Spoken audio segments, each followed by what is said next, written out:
gustan los piojos, me gustan mucho los piojos y acá este equipo también me encantó. Gracias, Ani, por recibirme. Gracias a Un vos. gustazo estar acá. Un placer. Y bueno, tenemos mucho para hablar. Es una mañana muy agitada y muy Sí, movidita, así que bueno. sí. Está Adri de Fasi acompañándonos acá en el stream de la República Medios y está del otro lado del charco, del otro lado del río Uruguay, Raúl Viñas, que integra Montevideo Sustentable y que ha tenido la generosidad de atendernos para hablar de la refinería, para hablar de IF. ¿Cómo estás, Raúl? Buenos días, te saludamos Adri, Ani y Ana Seijas en la puesta en el aire de los controles. ¿Todo bien?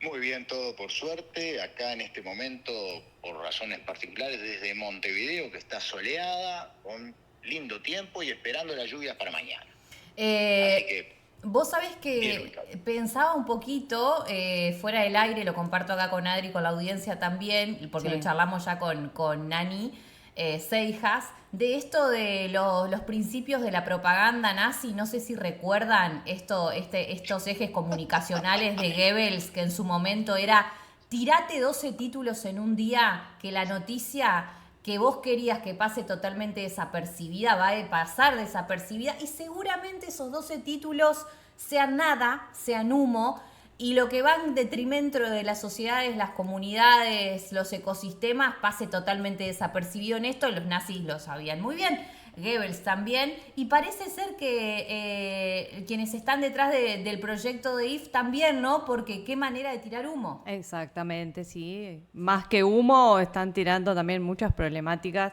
sobre la sociedad de Paysandú. Así es, así es. ¿Cuál es el estado de situación, Raúl, que tenemos que noticiarnos por estas horas? Ahora, Hola, te pregunta. disculpen. Lamentablemente entró otra llamada al teléfono, viste, esas cosas que No, pasan y está. no pasa nada, Cortaré. pero volviendo, ¿cuál es el estado de situación que tenemos que tener en cuenta los ciudadanos que habitamos el río Uruguay por estas horas? Bueno, la situación más o menos es la siguiente. La empresa HIF, una empresa es supuestamente chilena, en realidad una empresa que es totalmente de papel, que dice tener proyectos en el mundo por 35.000 millones de dólares. El único lugar donde ha logrado avanzar algo en sus proyectos es justamente de este lado del río, en la zona, o sea, en Uruguay. ¿Tá? En Uruguay la empresa presentó un proyecto de una manera, después presentó las cosas como de otra. Verdaderamente es un proyecto que no es para nada ambientalmente amigable. Es un proyecto muy complicado de entender que se siga adelante aquí en Uruguay porque, digamos, no hay un mercado para ese producto que ellos quieren hacer. No existe además una relación energética favorable para esto. Se gasta muchísima energía en producir ese hidrógeno, se gasta muchísima energía en producir la sintetización de combustibles sintéticos, ¿tá? Y verdaderamente después el balance energético da absolutamente negativo, porque lo que se obtiene como energía al final de esa nafta sintética no justifica la cantidad de energía que tú estás poniendo. Desde el punto de vista de efectos ambientales, la planta en sí es una planta química, ¿no?, que va a generar efluentes, tanto es así que tiene previsto en sus planes un caño que la va a conectar, si se quedara donde está, previsto que se instale, la va a conectar al sistema de saneamiento de la ciudad de Paysandú, para utilizar el colector industrial de Paysandú para arrojar de ahí sus desechos al río. O sea, no es una planta que sea limpia.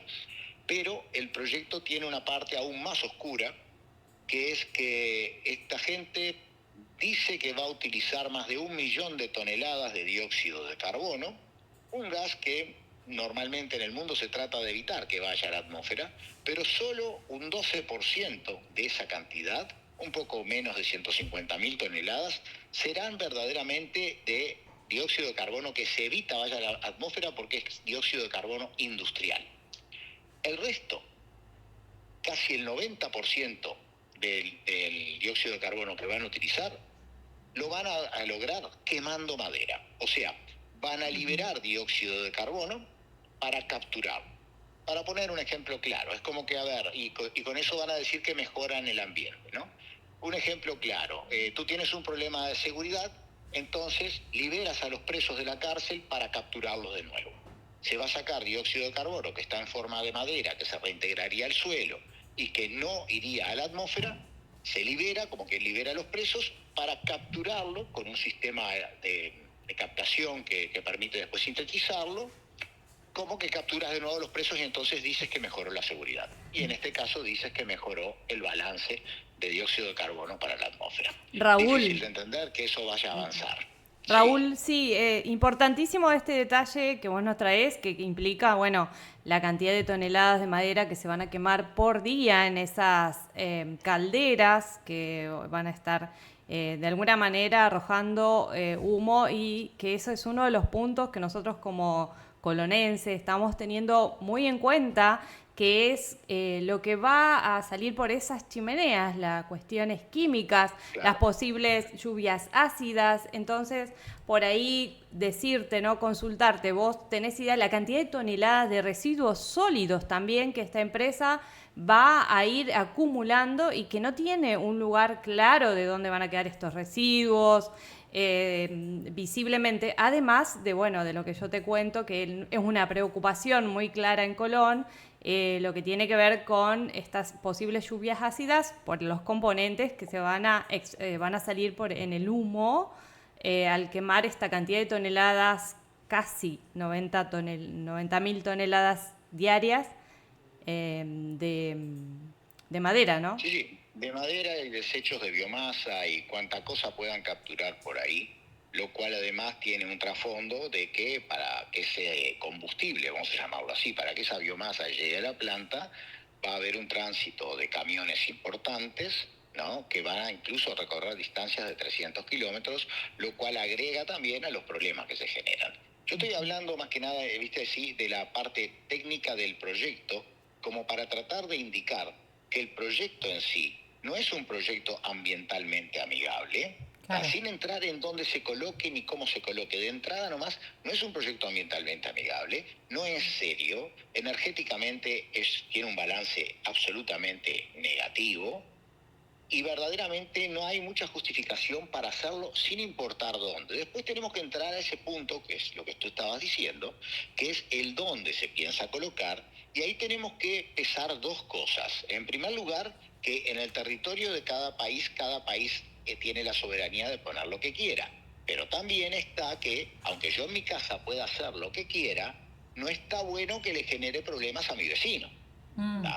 Problemas que pueden ser, por ejemplo, yo en mi casa hago un muro más alto y le quito el sol, ¿no? Ese tipo de cosas, ¿no? Son cosas que uno entre vecinos evita, para lo cual existen en los reglamentos urbanos, por ejemplo, muchas veces, en muchos de los reglamentos urbanos de construcción, existe justamente ese tipo de medidas. Bueno, aquí el hecho de que la planta se instale al costado de la costa, ¿no? A menos de 3 kilómetros de las playas de Colón, es un problema que se le genera, en este caso desde Uruguay, a un vecino, y entonces por supuesto es entendible que el vecino se queje, como te quejarías tú si tu vecino de al lado hiciera algo que no está bueno. Claro. Vos te quejás si el vecino de al lado hace un asado, ¿tá? Y no te avisa y te tira todo el humo arriba de la ropa que tenías colgada. Bueno, te da para quejarte. Bueno, esta es más o menos, llevado a nivel de países, la situación que se da con esta planta. ¿Qué pasó, Planta Raúl? que además tenemos inseguridad en cuanto a justamente a qué tipos de cosas va a producir a partir de las chimeneas, o sea, de producir en el sentido de desechos, cuáles van a ser los desechos que se produzcan. Sabemos que va a haber cantidades muy grandes de ceniza, porque cualquiera que hace un asado sabe que después el parrillero tenés que limpiarlo, porque Claro. te queda la ceniza abajo. Y es una buena cantidad de ceniza, menos que la que tenías de madera, pero es una buena cantidad de ceniza, y además en la ceniza, aunque nosotros no nos damos cuenta al hacer un asado, todos los componentes del árbol que son incombustibles, todos los componentes de la madera que son incombustibles, como puede ser la parte de metales y demás, se concentra en esa ceniza, a la cual se le debe dar después una disposición adecuada. Raúl, Disposición que, como tú decías, en el proyecto todavía no está armada. viste que, bueno, la noticia, Adri, hace 2 días tuvo que ver con estas frases, estos dichos y estas respuestas del intendente de Paysandú, dialogando con el presidente, con Orsi, diciendo, estamos ahí pensando en la relocalización, pero tira tira, digo, el fardito para otra ciudad. Y ahí se arma una disputa en la República Oriental del Uruguay, que cómo la viven ustedes, cómo la sienten ustedes y que hay desierto también, o si volvemos a que estamos frente al humo de las noticias que tiramos para evadir, tratar lo importante. Y bueno, para empezar, las declaraciones del intendente Nicolás Olivera, que es un ferviente apoyo para esta empresa, sus declaraciones no tienen eco del lado de la empresa. Entonces, salvo que se quiera obligar a la empresa a cambiar de lugar, la empresa, ese lugar donde quiere ubicarse, lo compró. O sea, esos campos los compraron ellos, sabemos exactamente a quién se los compraron, de quién eran antes. Una de las empresas que está tercerizada dentro de la venta de estos campos es nuestra querida UPM, ¿tá? O sea, es una empresa subsidiaria de UPM la que adquirió esos campos para después vendérselo a esta otra empresa. Sí. Entonces ellos tienen un lugar que es de ellos en este momento, o sea, son titulares de ese terreno, un terreno en el cual se les dio ya la autorización de utilizarlo como terreno para cosas industriales, ¿no? Era un terreno que se marcaba dentro del ordenamiento del territorio de Uruguay. Tú tienes diferentes tipos de territorio. Tienes territorio urbano, tienes territorio suburbano, tienes territorio rural y tienes rural natural. Cada uno de ellos en la ley de ordenamiento territorial tiene diferentes autorizaciones para hacer cosas. El terreno donde esta empresa se está pretendiendo instalar actualmente, ese que yo te decía que compraron, en esos dos padrones son eran terreno rural y rural natural. Ahora se les colocó ese terreno como suburbano, con unas áreas que quedarían un poquito tipo, no digo áreas protegidas, porque no está dentro de esa definición, pero áreas en las cuales estaría limitado el desarrollo de lo que ellos quieren hacer, que es más que nada el monte ribereño. Ante esa situación, que yo te digo real, de que ellos compraron ese terreno y demás, las declaraciones del intendente Olivera no tienen mucho valor porque la empresa no ha dicho nada. Sí, igualmente, Raúl. Sea cierto y que él lo quiere hacer, la empresa no se ha jugado para nada, no ha dicho nada, no ha aceptado nada. El proyecto de ellos en el Ministerio de Ambiente, en la Dirección de Evaluación Ambiental, sigue adelante en las condiciones que estaba. Y si se aceptara a la empresa esto, ahí empiezan a correr otras cosas. El terreno que se le dice de usar es un terreno que lo utiliza la Administración Nacional de Combustibles, Alcohol y Portland, la ANCAP, la empresa, el equivalente de YPF, ustedes ya la conocen ahí del otro lado, sí. Porque en algún momento han venido a comprar combustible acá, así como nosotros vamos mucho allá también. Pertenece a esa empresa que tendría que cedérselo. La empresa ahora tendría que hacer un nuevo estudio con los planos del nuevo lugar, atendiendo a los cursos de agua cercanos a ese nuevo lugar y todo lo demás.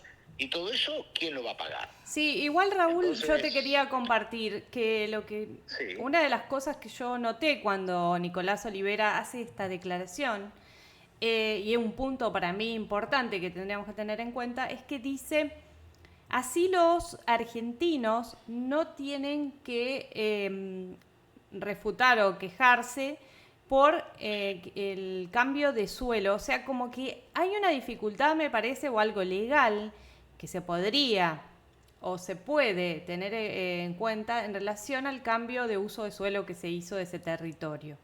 Yo creo que ese es el punto de miedo que está teniendo Nicolás Olivera, y que creo que nosotros como argentinos, no sé si nosotros o los uruguayos mismos, tienen la posibilidad de volver para atrás.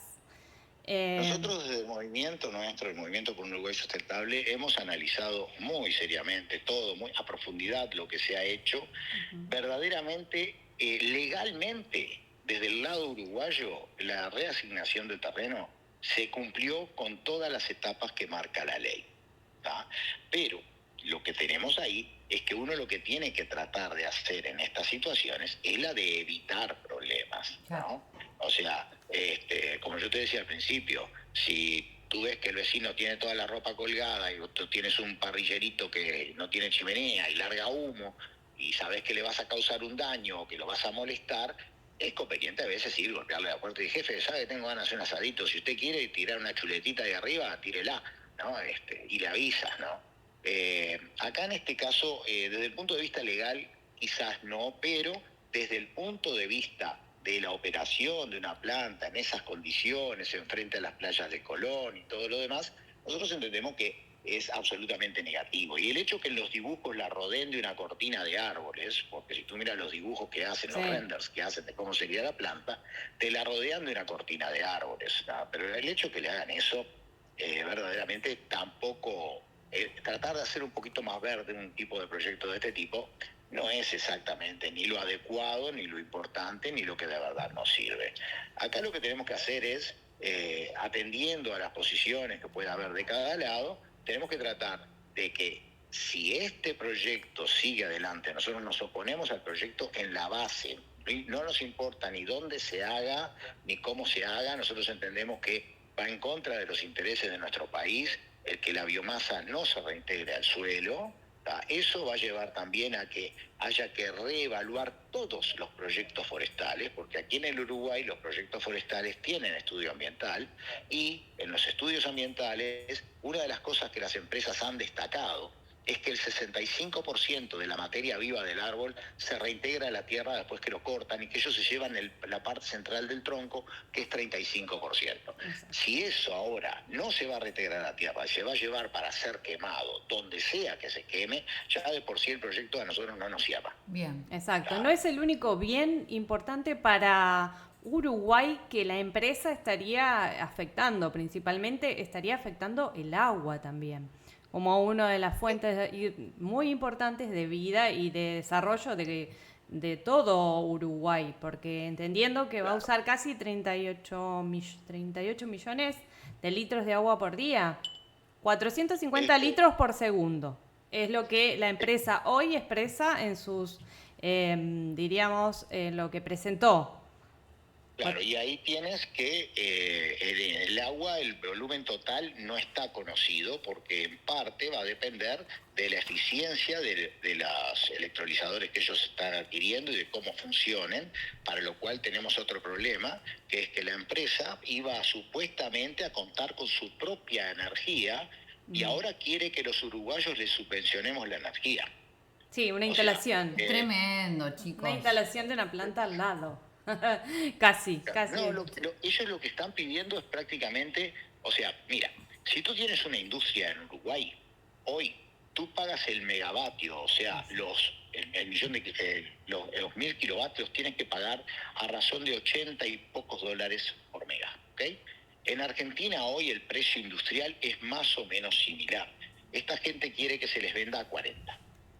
Y como razón para eso dicen que ellos pusieron 40 en un papel cuando se presentaron. Pero, a ver, yo mañana pongo que yo quiero que me vendan el pan a 10 pesos. Lo escribo en una carta y digo, yo quiero voy a hacer budín de pan y yo quiero que me vendan el pan a 10 pesos. Yo lo Claro. escribo. Pero la panadería de la esquina, cuando se entere o cuando le digan, mire que el señor quiere que usted le venda a 10 pesos, le digo, no, pare un poquito. 10 pesos no cubre ni el costo. Claro. No le voy a vender ese precio. Y acá la empresa estatal eléctrica, la UTE, Usinas y Transmisiones Eléctricas del Estado, se está enfrentando a eso, a que le están diciendo, no, pero a esta gente habría que venderles ese precio. Y a pesar de que es del Estado, estas empresas son empresas públicas que tienen supuestamente independencia del poder político. Digo supuestamente porque más allá de los directorios técnicos, hay un directorio político que cambia con cada gobierno, o sea, Sí. que depende del gobierno. Eso pasa. Bueno, Importante el número, Raúl, ahí estaría bueno que la gente conozca este número, ¿no?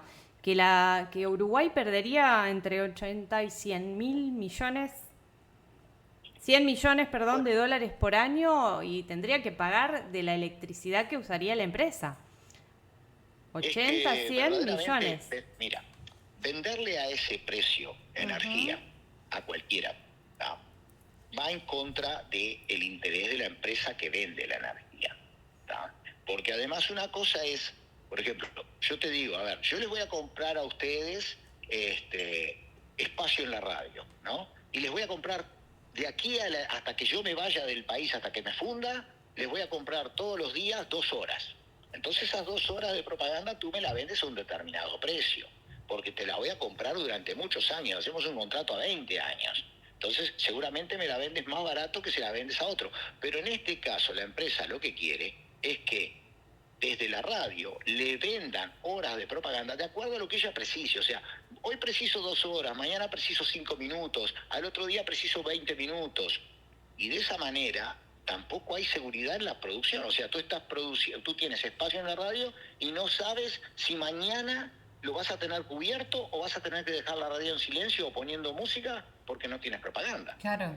Y en esas condiciones, la empresa esta, H&F, quiere que se le venda a un precio que es la mitad del precio del mercado para industrias y clientes equivalentes a ello. Raúl, gracias por el diálogo, muchísimas gracias. Siempre las órdenes, es un placer conversar con ustedes. Tenemos que buscar el desarrollo, tenemos que buscarlo en todos los países el desarrollo. El desarrollo no es el crecimiento. Que crezca el PBI de un país no quiere decir que el país se desarrolle ni que la gente viva mejor. Y eso es lo que hay que buscar. Y en este tipo de empresas que vienen así a pedir subvenciones, a que les banquemos todo, a que bueno, y ensucio pero no importa, a que me coloco donde yo quiero y que te vienen de pesados, tendríamos que poner un cartel grande que dijera no son bienvenidos. Genial. Gracias, Raúl. Un abrazo grande. Hasta luego. Las órdenes, hasta luego. Raúl Viñas pasaba en diálogo con nosotras acá en la República Medios de Montevideo Sustentable. Interesante. Sí, la charlar verdad con que él sí. y Muy verlo. bueno. Yo me pregunto, también Adri, te pregunto, si no faltan partes en la mesa.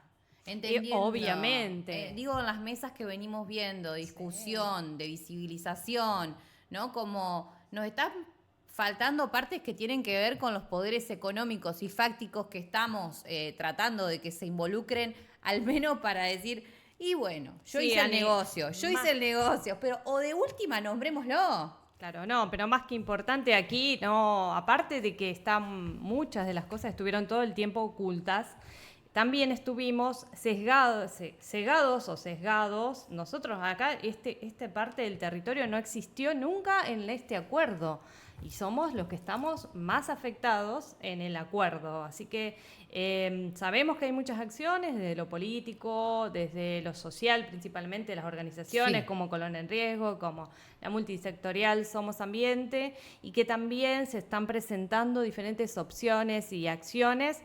Y también que es importante saber que tenemos protección desde lo que es el acuerdo de Escazú, que justamente ahora, te doy una pequeña primicia, la fiscal Josefina Minata estará presentando ante lo que es Escazú, que es la comisión, mira te digo, Comité de Apoyo de Aplicación al Cumplimiento de Acuerdo de Escazú, estará presentando obviamente un escrito porque es necesario ir haciendo y aportando todos los pasos que se puedan para frenar un proyecto que sabemos que afecta directamente a Colón. Bien, bueno, tremendo. Vamos a seguir atendiendo, obviamente. Sí. Gracias, Adri, por venir. Gracias a vos gracias acá por y el a Ani tiempo. por estar. Gracias por el tiempo con la radio y con esta entrevista. Nos vamos hasta el jueves. Esto ha sido todo por hoy. Un montón, aparte de data. Hilo ahí para desenredar en las próximas horas el material que lo vas a encontrar en la República Medios, así que seguinos en las redes, hay programación también el resto del día en el canal y en la radio. Ani Seijas estuvo la puesta en el aire y los controles. Nos vemos el jueves, adiós.